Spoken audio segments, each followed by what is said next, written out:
ഗംഗ ഇപ്പോൾ എവിടെ പോന്നു? അത് കൊള്ളാം. ഞാൻ പറഞ്ഞില്ലേ വൈത്തിരി പാർക്കിൽ പോണെന്ന്. എന്നാ ഗംഗ ഇപ്പോൾ പോണ്ട. ഞാൻ പോണ്ടേ? പോണ്ടാന്ന് പറഞ്ഞാ പോണ്ട. അതെന്താ? ഞാൻ വൈത്തിരി പാർക്കിൽ പോയാല് പോണ്ട.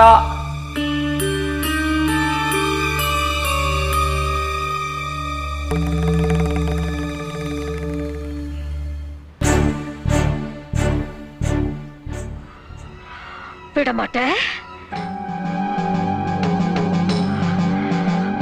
വിടമാട്ടെ. அப்ப நீ என்ன இங்கிருந்து எங்கேயும் போக விட மாட்டே. എന്റെ ദിവാൻകോട്ട് ടൈല് പൊട്ടും. എന്ത് കാണിക്കുന്നേ? എവിടെ പോണ്ടേ? വൈത്തിരി പാർക്കിലല്ലേ? ഞാൻ കൊണ്ടുപോവാം. ഇപ്പോഴാണെങ്കിൽ നമുക്ക് മൺസൂൺ ഓഫറും കിട്ടുന്നുണ്ട്. നമുക്ക് പോവാം.